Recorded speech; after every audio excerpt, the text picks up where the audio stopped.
Do you check Facebook pretty often? Well, it turns out that your brain might be smaller because of it. But don't worry, because this is interesting. If you enjoy this video, don't forget to like and subscribe for more content every Monday, Tuesday, and Wednesday. The digital world has become a growing force in modern times.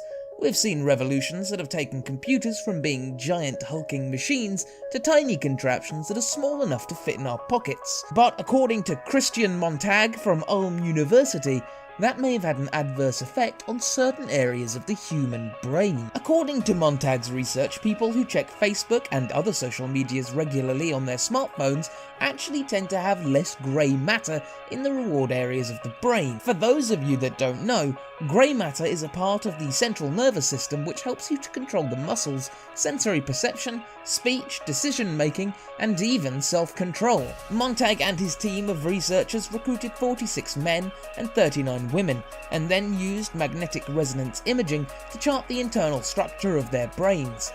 After this, the researchers installed an app on their phones to see how long they'd been on Facebook and how often they checked Facebook every day for a time span of 5 weeks. The team were interested in the nucleus accumbens, which is a core region of the brain which plays an important role in the formation of addictions. They found that those who opened the app more often had less grey matter in the nucleus accumbens than those who didn't check it as much. The results stated that the lower the grey matter volume in the area correlated with the Facebook usage. But because the study is correlational in nature, we don't yet know if using Facebook causes a degradation of the grey matter, or if people with less grey matter are innately susceptible to being addicted to Facebook and other social medias. Either way, the scientists are sure that there is some link between the two subjects. According to Montag, the frequency of Facebook checking can be compared to an energetic seeking activity. The seeking system is a mental process that has evolved over thousands of years that kicks in when the brain is placed in an environment that it seems to be engaging and interesting. In the case of Facebook, we have both of these factors. You can engage with other people and be interested in other people's lives and the clickbait news we now see on the site. When it comes to Facebook, we are drawn back to it by this seeking system in the brain, with the expectation of seeing likes and nice comments. When we see things, this is a positive reinforcer to keep us coming back to the site over and over because of an associated dopamine release, which is backed up by the effects of the nucleus accumbens. Slowly but surely, we lose our inhibitions and feel the need to check our Facebook pages more and more. An unrelated study by the University of Pittsburgh School of Medicine has concluded that the more time adults use social media, the more likely they are to experience depression. Dr. Premark and his team polled 1,787 adults in America between 19 and 32, asking them about their social media usage. The answers were afterward coordinated with a depression assessment tool. According to the results, participants used social media 61 minutes per day and visited social media accounts 30 times per week on average.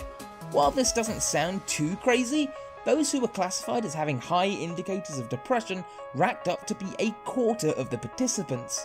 And furthermore, there were significant associations between the use of social media and depression based on time spent and the frequency of the visits. The researchers believe that heavy social media usage causes depression because everyone puts the idealized versions of their lives on sites like Facebook and Instagram, which leads to a distorted belief that others lead happier and more successful lives. We want to portray equally successful lives so we can get as many likes and comments to trigger the dopamine release, yet all the while we're stuck in a never-ending cycle of personal distaste. Or so the research papers would have us believe. If you've watched this video all the way to the end, I just want to give you a huge thank you. It means that you've enjoyed enough to watch it the whole way through. Do you think Facebook could be leading to depression? Or worse, a smaller brain size? Leave your comments down below and I'll try to respond to as many as I can. Of course, if you did enjoy this video, then don't forget to leave a like, subscribe to the channel if you'd like to see more of our content, and if you're watching on YouTube, click that all-important bell button to be informed of all our future videos.